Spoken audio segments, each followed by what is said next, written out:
So, what is going on, guys? This is Ryan here. And this is the Ryan here. And today we once again have another interesting theory for you all. Now this one is actually discussing the origins of the puppet. Yes, there is a lot of confusion with the puppet, where he came from, who is the puppet, and we'll be discussing many of these in this video.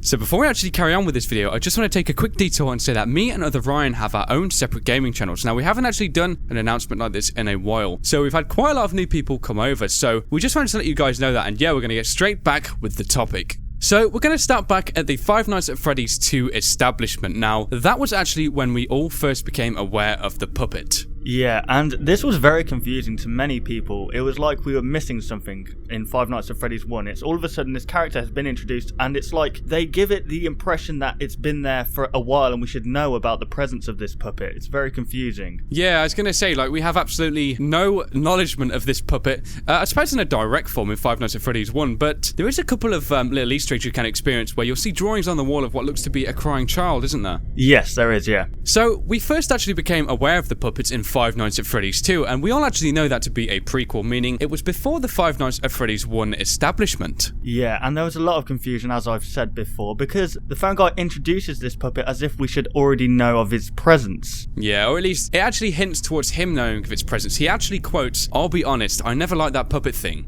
It's always thinking, and it can go anywhere." So it just makes you think, like, the way he describes it, he clearly knows about this puppet from maybe a past experience or something. Yeah, and I mean, if we were keen observers, we would know that. We know that there were little Easter eggs of crying child. I think it was in the East Hall of Five Nights at Freddy's 1. Yes, and we can actually see crying child posters on the wall. Now, we actually have a really interesting discussion for this coming very soon, so keep a lookout for that. But no more on that one, that's going to be for a future video. Now, quite a while ago, I actually took a lot of my time and put it into researching who the puppet might be and trying to kind of explain him, and I actually came up with a really good idea that in the kitchen, when we can sometimes experience Freddy going in there and playing his music box, it might be a direct hint towards the puppet actually being in the kitchen area of the establishment. Now, we know he has a music box, and in Five Nights at Freddy's 2, if you actually look on the, it looks like a small table, isn't it? Just yes. To the left-hand side, we can see like a really kind of a purposefully placed Freddy plushie toy. Now, what about if each of these toys kind of have this wound-up ability to almost have a music box in them? What about if this was the music box? And, of course, over the years when Freddy's grown up and so is the puppet,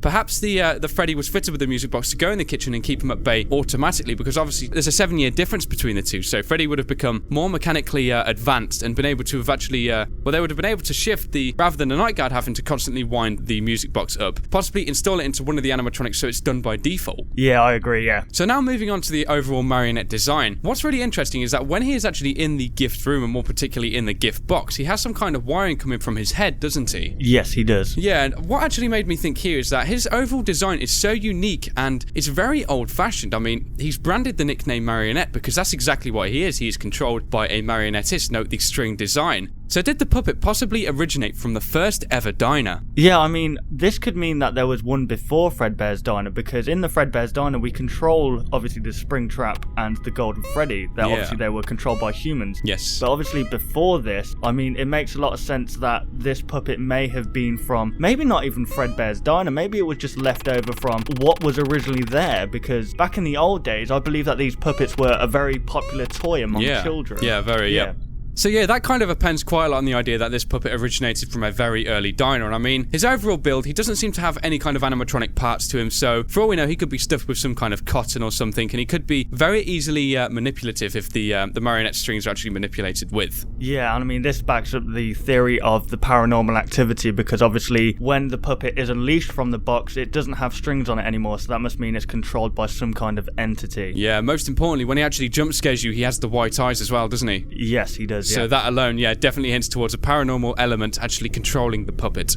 Yes. Okay, so now moving back to one of the Five Nights at Freddy's 2 minigames, and more in particular, the Give Cake to the Children minigame. Now, I'm pretty sure pretty much everyone knows that during this sequence of events, there is a crying child outside of the establishment who soon becomes murdered by what looks to be a purple guy. Now, what about if the puppet is actually being created to pay homage to this dead kid. And this might actually still make sense because it looks to be that the Freddy we control is definitely someone in a suit. So we can definitely see that the animatronics weren't yet existent. So maybe, yeah, as I said, he was created to pay homage to this crying child. Yeah, many people believe that this crying child is actually the puppet. That's really because of obviously the jump scare that we get. We've discussed this in a previous video, the jump scare and the crying lines. Exactly, but yeah. We originally speculated it to be Golden Freddy, and the quest to get the good ending, the puppet has to go through each mini game to kind of free the souls of these children, to bring them all together and free them. Yes, and that kind of makes sense because obviously Golden Freddy's a very secretive character, and this murder seems very shallow. So, you know, if the puppet did exist before even this happened, then that might mean that he's overviewing the whole thing, he's watching it happen, and he's basically saying, I'm going to avenge them. Yes, and that obviously means that his entity, the soul of this puppet, was originally there already as well. Yeah, I think one more interesting thing as well is that if this puppet did exist, and possibly we see these men in the suits and things, possibly he knows that the murderer was one of those, and maybe when the mechanical side of the animatronics came about, he realized that he could actually, you know, almost go inside of them and possess them to actually try and kill the night guard, and maybe it was one of the night guards responsible, and that's why he's so rage-driven towards killing the night guard. Maybe he's getting the animatronics to do the dirty work because, of course, a robot is very strong they're very strong just in general, so he wouldn't have to worry about strength and things like that, and having more than just himself trying to kill them, it would make life a whole lot easier. Yeah, that's a very good point, yeah.